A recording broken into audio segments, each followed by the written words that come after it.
Is he right? Maybe. It's a shithole. Memphis blows. You better have your doors locked and boarded up by 9. Is Smith wrong? No. Memphis is a dump. Of course players aren't going to feel safe there. I don't know if he knows anything about what he's talking about. As my friend Indy Spanglish says, happy Juneteenth. Brought to you by Republicans.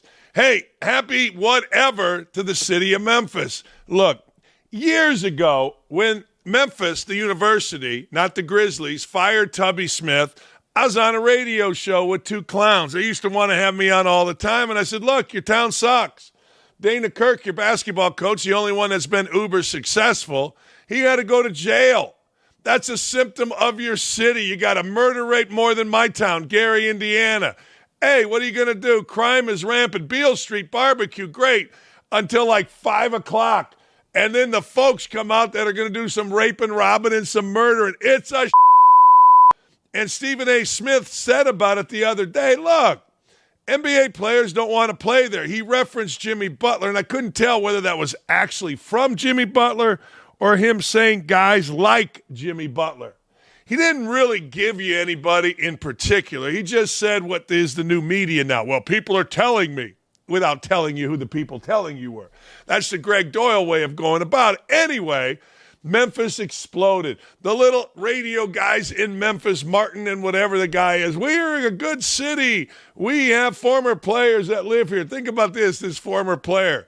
Zach Randolph lives there. Tony Allen. Look up their arrest records, and you'll see why they live there. Their crimes are nothing compared to what goes on with the fellas every single day in Memphis. Memphis is a but they got great jazz. Yeah, if you like noon, if you like day drinking, what are you going to do? Come out of there at Beale Street at like 10, 2 in the morning, whatever, 3, 4, 5, 6 in the morning. You're going to get held up and probably shot.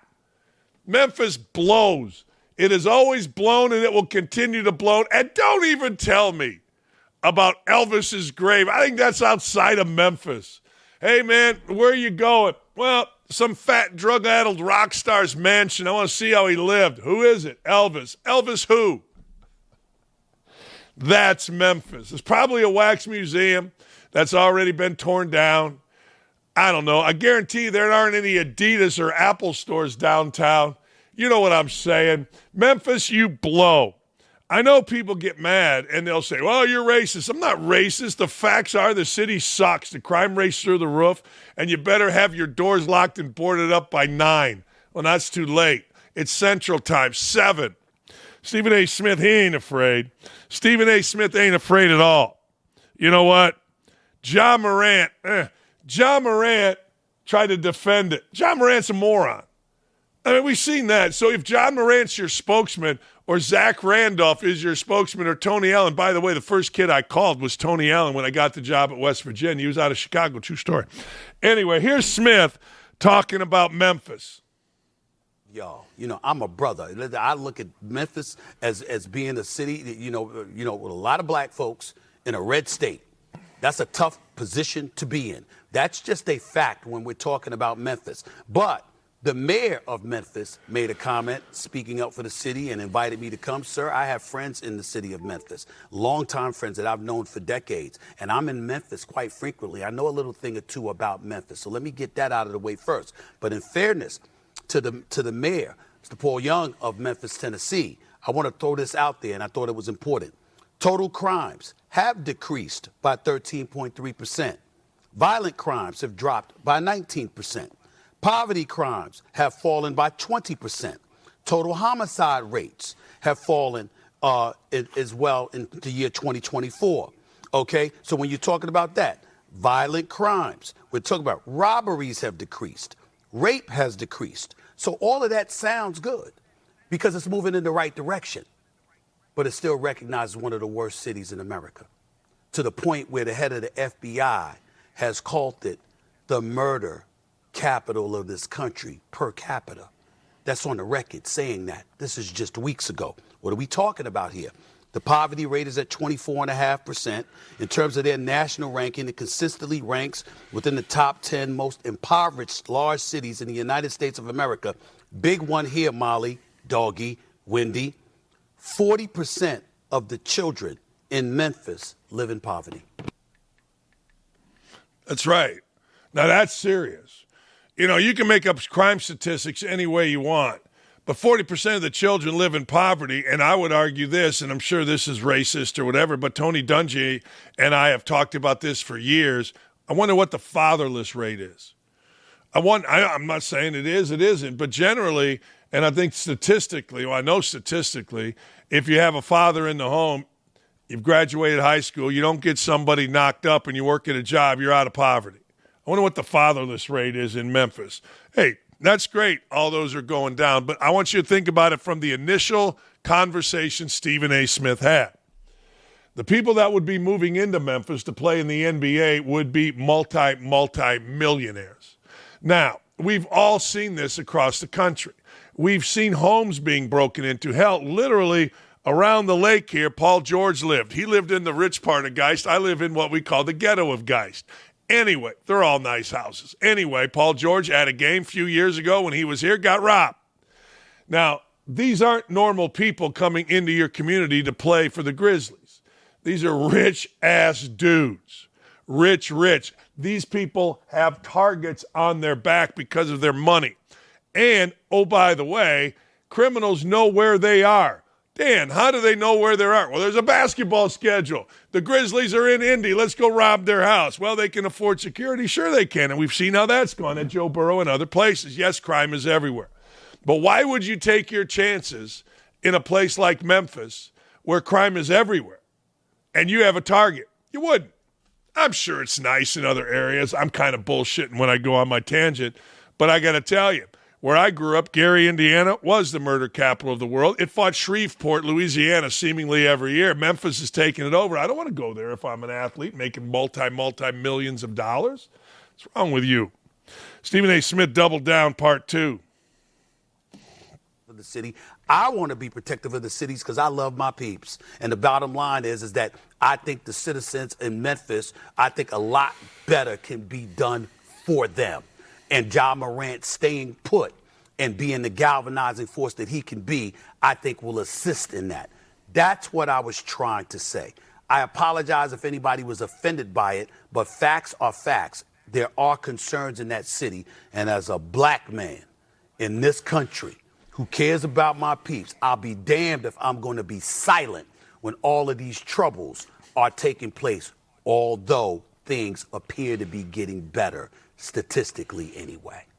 Still a problem. That's rational. Yeah, that's reasonable. It's always as a black man. As a United States citizen, I mean, I get it. See, when you say as a black man, or like Whoopi Goldberg did yesterday as a black woman, when she tried to shut down the conversation of whether or not women have it better. This is the dumbest conversation ever. Women have it better here or than Iran, and she was taking a task.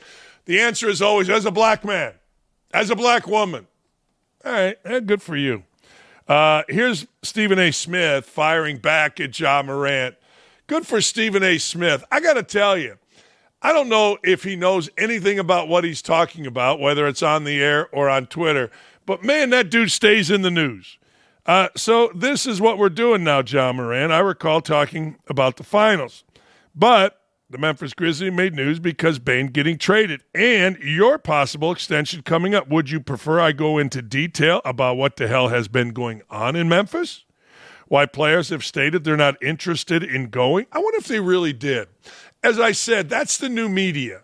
Well, I had a bunch of players email me. I had a bunch of players tell me. And I've done that too, but I've done it honestly. At least I have. I don't know if anybody else has. Why players have stated they're not interested in going, or even more details. Or would you like me to leave well enough alone? And let's let the great peeps of Memphis address it on their own. All right. Your call. I'm all ears. Well, Bill Simmons and Chris Vernon, who's from Memphis, Vernon, they are not happy with Stephen A. Smith's comments. I like Memphis. Thank you. As a city. We needed that. We didn't needed like that. some of the stuff that was out there this week. That wasn't nice. We needed it. What do you mean? That Stuff that was out there this week. What was the stuff about superstars don't feel safe in Memphis or That's whatever Stephen the fuck that A. was? Yeah, That's what was Stephen- that though? Where did that come from?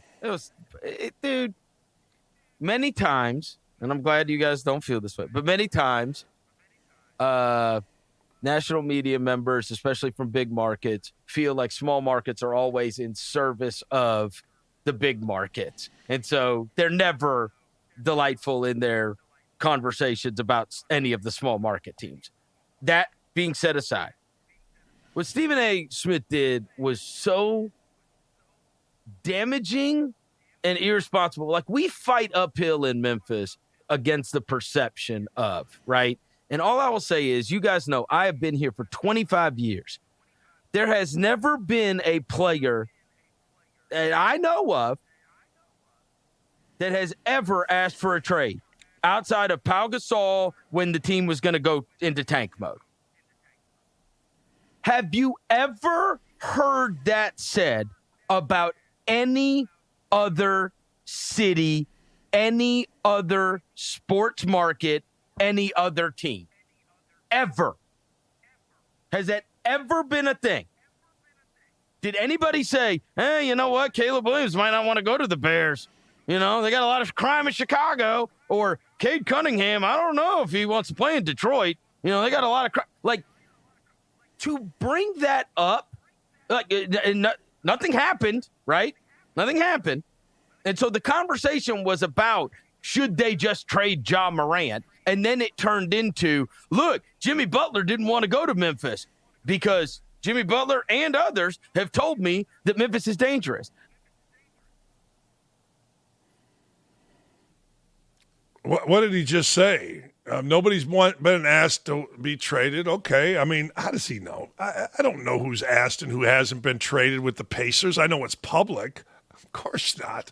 Of course you're going to feel unsafe in Memphis. What's wrong with you? But in all fairness, probably athletes are now feeling unsafe in a lot of different places. No, lot of different places. No, seriously. I get it. The climate that we're living in, criminals are like, wait a second, let's go get this guy. But anyway, I get it. Everybody's got to defend their city. I've never really understood it. I really haven't. There you go. There's Memphis. 10,624 violent homicides. We got homicides, violent crime, 300 homicides. Actually, it's more safe in terms of homicides than Indianapolis. Indianapolis is a dump. People don't understand that.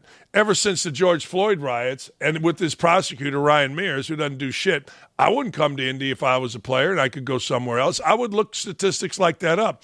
I'll tell you why Memphis is better than Indy. They've got no income tax in Tennessee. We're taxing your ass off here. We can't tax you enough here. I mean, it's not New York or Boston, but we'll drop a tax on your ass like it's nothing. Is Smith wrong? No. Memphis is a dump. Of course players aren't going to feel safe there. Is he right? Maybe. But you know what? I'm guessing players don't feel safe anywhere. Hey, wanted to say we appreciate you. We do. We appreciate you being here or retweeting or reposting or refacebooking or commenting, even though last night y'all were a little bit nasty. When did Caitlin Clark become the holy grail of sports takes? Go against Caitlin Clark. If you don't kiss the ring, you got a problem. Oh, stop it, stupid. Anyway, make sure you head on over to youtube.com/@OutKick/videos to like, comment, and subscribe and get all the great content, whether it's me or Jonathan, Chad, Ricky, Clay, Tommy, you name it. We got it. Riley here. Yeah, it's all good. Oh, man. Every time I see Emmanuel Acho on my TV, woke Gasbeck, uncomfortable conversations with a black man. Yo, why are black men committing 51% of the crime? A friend of mine asked him that, and he blocked him on Twitter. It was a black guy. He said, yo, okay, uncomfortable. He called him uncomfortable. Ever since then, I kind of laughed. Anyway, he continues, as he often does. I don't even know what show he's on. I think he's one of our colleagues here, so I better be careful. He continues to produce the most asinine NBA takes. Like, he's a guy, now what he did with Sage Steele was reprehensible. He wears his clothes too tight. He wants you to know he's really smart while acting really stupid. Early in the playoffs, Acho stated that the Celtics matched up better against the Knicks without all-NBA player Jason Tatum. Okay there, Acho, baby. Well, Acho, not to be outdone by his own stupidity, he says Tyrese Haliburton trying to play through injury was selfish, and he tried to be a god and a hero. You can't make up this level of stupid. See, at least Stephen A. Smith, when he starts pontificating about stuff, or Colin Cowherd when he starts pontificating about stuff, or Dan Dakich when he starts pontificating about stuff, the initial reaction is usually, well, that's dumb. And then you think about it, you watch, and you go, oh, that's smart. That's the story of my life. When I say things, people go, that's really dumb. And then about a year later, they're like, you know what, I didn't agree with you, but I see what you were saying. I get it, because I've thought about it. You haven't. I truly believe Acho does not think about anything he says other than to try to be the Stephen A. Smith of Fox, and it ain't going well. Here's Acho blaming Haliburton for playing hurt. Now, you got to remember, all of these clowns yelled and screamed and bitched and moaned about star guard Darius Garland with the Cavaliers not playing hurt. Garland, subsequent to the playoff loss against the Pacers, had to have a serious enough toe surgery that he's out 4 to 5 months, maybe 6.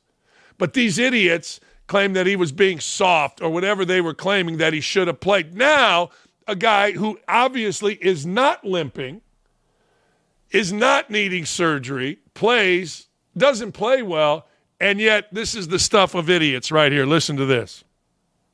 I'm not going to applaud you for playing hurt. Most selfish thing I've seen Tyrese Haliburton do is try to play hurt, because he tried to be a hero. Oftentimes in basketball and sports and even in this culture, we have this machismo alpha male idea of, I'm going to put the whole team on my back. No, what you did last night was put the whole L on your back, Tyrese Haliburton, because your backup, McConnell, was the only player I would suggest that had a legitimate plus-minus, shout out to Benedict as well, in that game. McConnell had the second most points scored in that game, but you, Tyrese Haliburton, thought that you were going to be a god, you were going to be a hero. You said if you could walk, that you were going to walk on that court. You should have walked your butt to the back end of the bench, is what you should have done.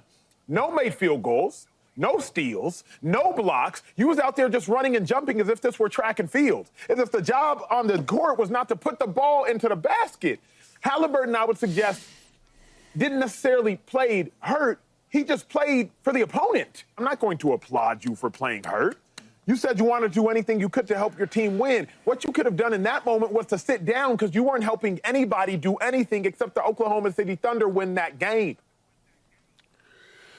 Now, this dumbass knows exactly what he's doing. He's trying to be Stephen A. Smith, but he doesn't have the cachet. He just doesn't.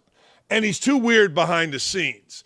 But anyway, and this isn't a Fox thing, this is a Sage Steele thing. But anyway, this guy saying this just shows the hypocrisy, the absolute hypocrisy of what goes on in sports media. Everybody's trying to be the hot take guy. So his hot take is Haliburton shouldn't have played. Well, there's a coach. There's a coach sitting right there. There's a coach that has done more for sports, in sports, named Rick Carlisle, than Emmanuel Acho and his constant stream of bullshit will ever do at any time, in any place, no matter how intelligent this guy tries to be. Well, may I suggest? Yeah, keep trying, clown. Anyway, Carlisle put him in the game. Why'd Carlisle put him in the game? Because it was not the injury that held Haliburton back. It was, ladies and gentlemen, Lou Dort that held him back. And if you want to pin something on Haliburton, pin that he played poorly. Not hurt. He'll be fine. He'll play tonight. And we'll get into that in a second. But the truth of the matter is, you see it all the time. Now it's Acho, who has tried really, really hard. I mean really hard to be the Stephen A. Smith, the voice. And he tries really hard to be smart. It's like Eminem looking up in the dictionary every word. He's looked up these words. He tries to put them in there. But that doesn't matter. The words don't matter. The substance of the comments do, and they're asinine. The coach, if he knew that Haliburton was going to hurt the team, has been in the league a long time. He's wildly respected. He would have simply said, you out, you in. Actually, the problem wasn't Haliburton. The problem was the players around him. And while I'm talking of Haliburton, let me get into what needs to happen tonight. Yeah, Haliburton needs to play, and he needs to play well. Haliburton has done that right there. Go side to side. He needs a direct drive. Watch this tonight. The Pacers learned something late in the second quarter. They learned that you go right at the defender. Defender's in a great stance. You don't go side to side. You go at his shoulders, either one, right at him. What happens is the defender opens up when you go at that shoulder, and now you are in an advantage as the offensive player. That's all T.J. McConnell did. Now, goofs like this guy and others don't know this.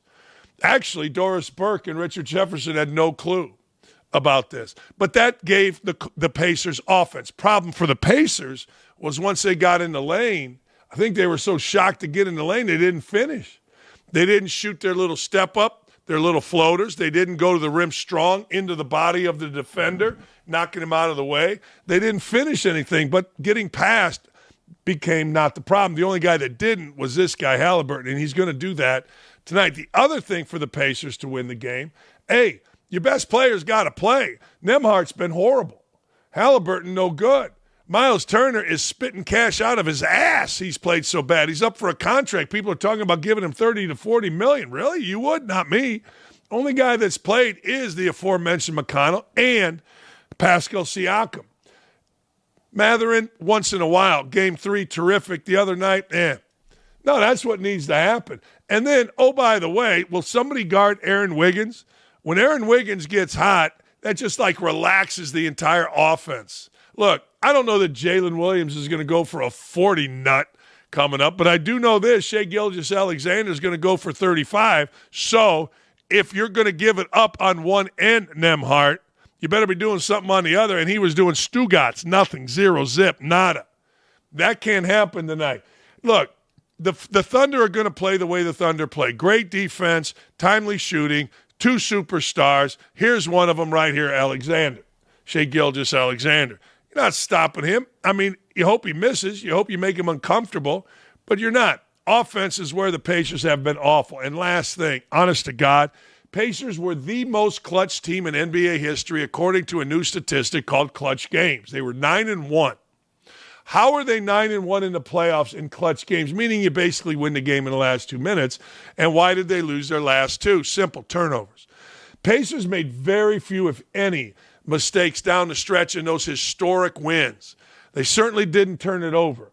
And Haliburton right there has done as much as go 15 assists to 0 turnovers, something that when I text Isaiah Thomas, the good Isaiah Thomas, he's like, I don't think I ever accomplished that, bad boy. Turnovers, and turnovers. And the problem with the turnovers for the Pacers, at least in Game 5, is it was turnovers to touchdowns. What does that mean? I intercept the pass. I go lay it in down here. I tip it away, scramble, throw it ahead, boom. Last thing, rebounding. I never seen such big, strong guys, and Turner is a big, strong guy. Tony Bradley's a big, strong guy. Get their hands on so many balls and then get it knocked out. And when you do that against the Thunder, it's either an and one, kick out 3. One way or the other. They're getting 3 points out of it. Grab the freaking ball, you dumbasses. Actually, what I would say is, are we going to grab the fucking ball? I mean, do I got to get somebody else in there that's 5 feet tall? And then look pissed. Anyway. All right. There's your preview. Pacers do win tonight. I mean, Haliburton's playing. I got a calf strain. I got a shoulder strain. I got a bad face. We're all playing. Why wouldn't we? I think Lou Dort's more gifted than Michael Jordan. I really do. That's saying something. Dort is a different breed. Oh, shut up. Get out of here. Who put that up there? That's not a real quote. That's not a real quote.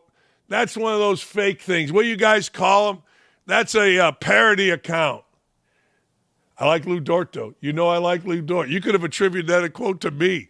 I love Lou Dort. Lou Dort gets in a stance every damn time, and he's built like this house. The coach would have taken him out, stupid. Anyway, you know my story. It's always the same people. I go back to 1979, 1980. Oh, I'm hearkening here. Don't get around me when I'm hearkening or going to the chin. There's a lot of smart stuff happening. There's a reliever named Steve Howe. I've talked about this forever. He's a great reliever with the Dodgers. He got suspended from Major League Baseball. Not once, say it with me, not twice, not 3 times, not 4 times, not 5 times, not 6 times, not 7 times. 8 freaking times this guy got suspended by Major League Baseball. He had a drug problem. Duh. Anyway, I learned as a kid, what was I, 1980? I was 17, 18 years old. Man, it's always the same guy open up the Chicago Tribune, the Gary Post Tribune, or the Chicago Sun-Times, and it was like, huh? What?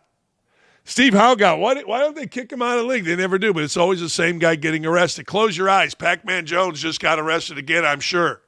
Close your eyes. Drunk driving charge had to hit Marshawn Lynch. It did, but you get the point.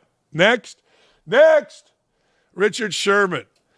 I remember when Richard Sherman had all-white columnists, all-white people saying, whoa, he went to Stanford. He was part of the Legion of Boom.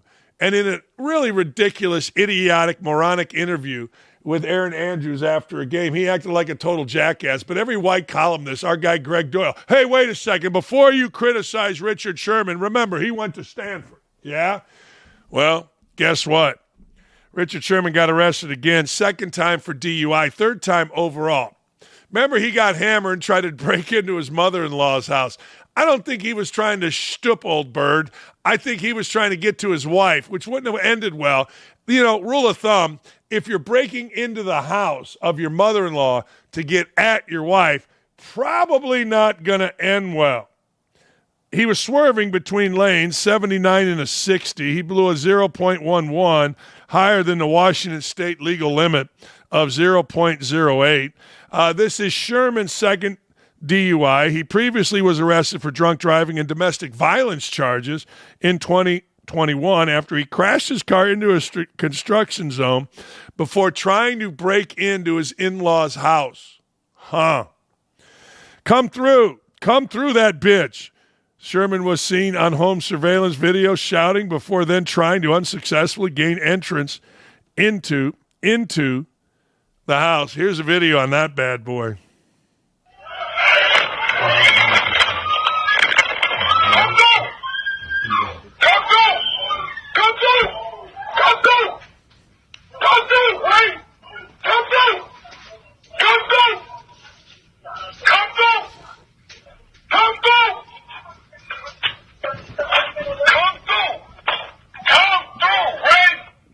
What the hell is he saying? Come through. Come through. Come through. Come through. Come through. Come through. Well, I don't want to see you. Come through. That shit real cute.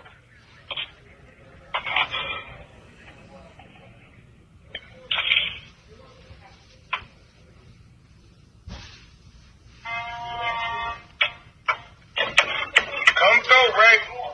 Come through. Come through.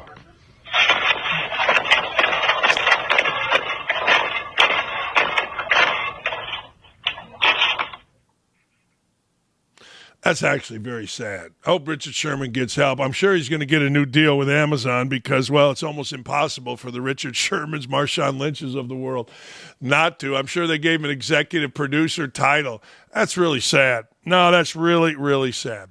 Is it too much to ask for our driving young folk not to go a hundo down the highway? Doesn't anybody listen? I'm being serious about this. Did anybody learn from Rashid Rice and others who have damaged, crushed cars? We got two of them. We got Shedeur Sanders, the rookie quarterback, son of Dion, going 101 in a 60. He's in the suburb of Strongsville, and, well, he got ticketed for that. I guess it was back, Tuesday, according to Fox 8 in Cleveland. Police records show he received a citation for driving 101 in a 60 in a Cleveland suburb of Strongsville at 12:24 a.m. All right. Look, here's the deal. I don't mind guys going fast. I honestly don't. But I don't know that you should be doing it in a suburb. Now, 60 means it's probably one of them fast two-lane roads, four-lane roads maybe. But damn, Shedeur, come on. Another high-profile athlete, somebody had a great comment. You could take Edey out of Purdue, but you can't take the Purdue out of Edey. Purdue's former legend was Grizzlies' Zach Edey. I feel like it would be hard for him to fit into the vehicle that could go that fast. But listen to this. But Ron Wilkins of the Lafayette Journal and Courier reports that Edey was charged with reckless driving. He was going 101 in a 55, and I think he was in like a Hyundai or a Prius or some little car. And people were shocked. that he'd not only fit in the car, they were shocked that it could go that fast. I mean, does Edey get himself a souped-up vehicle? Again, look, young guy, cars, they all make mistakes. What are you going to do, right? I mean, what are you going to do? Zach Edey has always, though, I think this, he's always been that above it. I'm the guy. He was in a Kia. I don't know. Kias go fast. Good for Kias. I don't know how he fit in a Kia. But God bless him for wearing a Kia, man. I'm not mad about it. May 1st is when it happened. Hey, look, slow it down, fellas. You don't want to end up like the fellas from Georgia. Although Jalen Walker and these other guys that were involved in a drag race that killed a guy, they're just playing. But I can't believe you want that on your conscience. And speaking of conscience, Harry Ruggs killed somebody driving too fast, and now he's in jail. You're not invincible. Your consequences do have actions, and somebody that can speak to that is Henry Ruggs, excuse me. Alabama player, Las Vegas Raider player, gave his first known comments, his public comments, outside court about his role in a November 21 collision that killed Tina Tenor and her dog. Ruggs was speaking at a Hope for Prisoners gathering in Vegas last week. Hope for Prisoners, a nonprofit group that works to help inmates re-enter the workforce in society following their prison sentence. Good for Henry Ruggs. Good for him. Here's part of his speech. One that I wish I can turn back the hands of time. I would love for them to meet the real Henry Ruggs and not the one that was escaping from something. You know, I sincerely apologize for not only being a part of that situation, but the fact that, you know, not to take a shot at you, but the fact that my face is always in the news. My face is always in the newspaper, so they have to constantly be reminded of the situation, be reminded of me, and see, you know, those memories have to continue to rise because of all of the fame and notoriety that I have, which I never asked for, I never liked. And, you know, so I would just tell them that, you know, like I said, I deeply apologize for just being a part of that. And I wish that they could meet the real Henry Ruggs and not one who was just running away from everything. Yeah, there you go. I mean, he obviously has sought help, got counseling in prison. I hope things work out for him. Doesn't excuse what happened, and it's always going to be a tragedy, particularly with the young lady's family. But I hope, and it seems to be sincere, that Henry Ruggs makes it back. I do. I really, really do.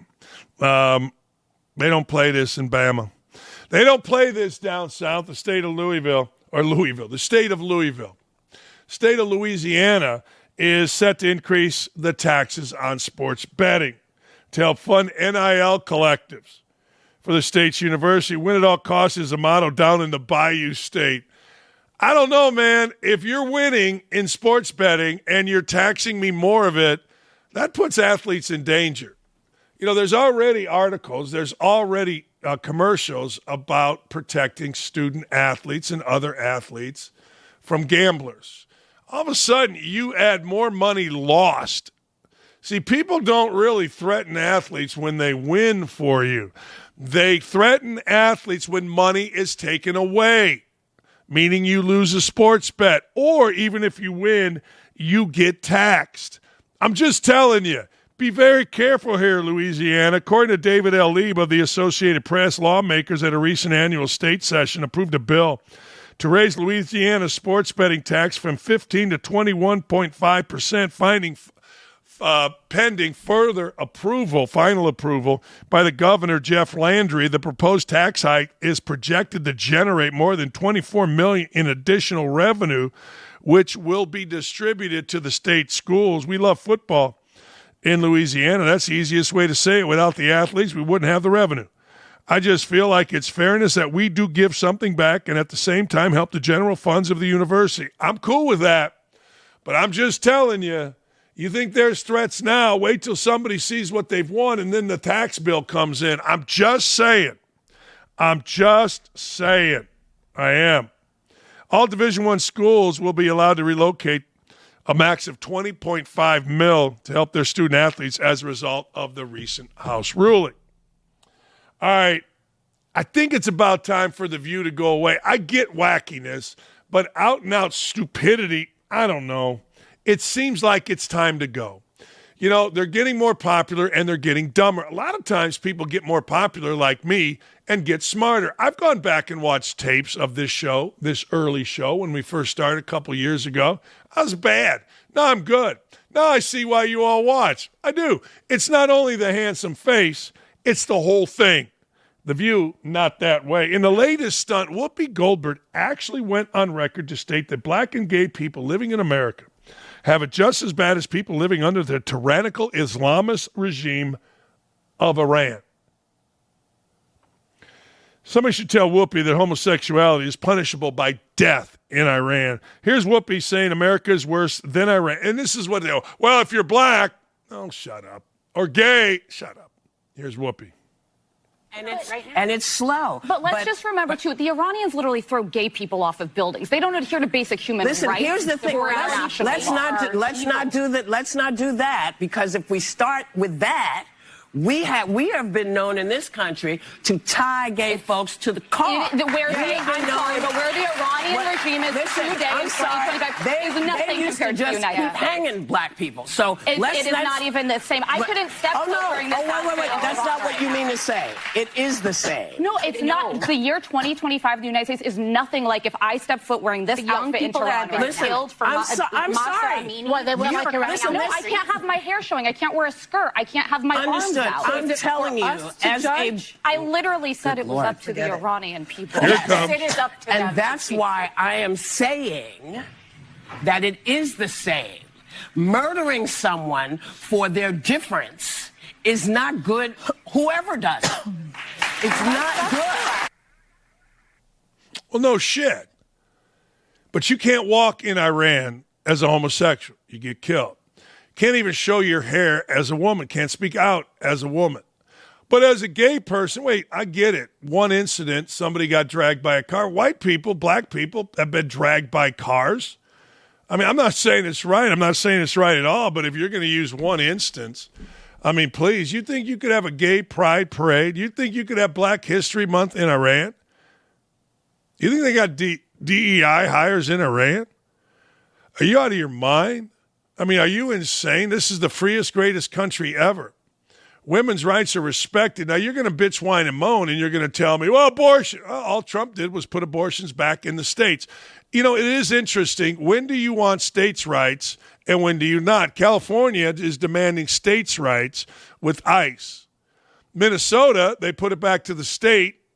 The state ruled that you cannot cut off testicles, breasts of little kids, minors, and people bitched. Well, do you want states' rights or do you not? In Iran, there aren't no states' rights. There's regime rights. And they'll kill you because they want to. They'll kill you because you're a woman that spoke too much. They'll kill you if you're a homosexual. You can't show your damn hair. You really can't even work. There's nothing you can really do as a woman. It's basically the Stone Age, but Whoopi Goldberg thinks this country's that bad because of a few incidents. Look, we have 350 million people in this country. Things are going to happen. Things happen to white guys, black guys, homosexuals, heterosexuals, you name it. Things are going to happen. There's evil out there among 350 million people, and I would argue part of the evil is that crew. That crew lies on national television every single day. They knowingly lie. They knowingly don't tell the truth. Hell, yesterday, that Hostin lady was trying to pat down, or 2 days ago, whenever it was, Arnold Schwarzenegger, when he was making absolute sense of being an immigrant in the United States. They were trying to shut him out, slow him down. They couldn't speak over him because I guess they had massive respect, and he was actually making sense. In actuality, Iran, here it is a terrorist state. Journalists are in prison for their criticism of the government. Protesters are subjected to torture. Homosexuality is punishable by death. In Iran, ethnic and religious minorities face a fundamental lack of rights, no rights, and protections, no protections. Her comments Wednesday are arguably the most offensive spews on television since J.A. Adanda, who's actually a professor now at Northwestern, appeared on ESPN, another Disney platform. in 2023 to argue that red state voting laws are just as cruel as a genocide going on in China. It's time to put a stop to these idiots. It sincerely is. No, it really is. I mean, it's one thing to get on there and have a difference of a political opinion. That's fine. But when you start just saying these things that have no basis in truth, that have no basis in fact, that are just being spewed because why? Whoopi Goldberg checks every box. Androgynous woman, I guess, with a big mouth and a little bit of fame from previous comedy shows and movies. You can spew all this garbage on national TV? Of course you can. It's what makes us different than Iran. And a woman doing this? Imagine a woman doing that in Iran. Imagine that. Not going to happen. And it's not the same thing. It's not near the same thing, no matter how much her dumb ass tries to shout it from the mountaintops. It's just not. Sure, there's incidents, terrible incidents, awful incidents. We've seen them done against heterosexual males, heterosexual women. Think, I don't know, Laken Riley. Think about her. A white woman tortured in our country. I mean, just stop it. Things happen. It's the way it goes. It's not just about being black or being gay. Stop all that crap. But that's all it is, crap, because that's all you got. Hey, Greg Anthony had to cancel. Sadly, his power is out. His internet is out. I got thoughts on Sophie Cunningham when we come back.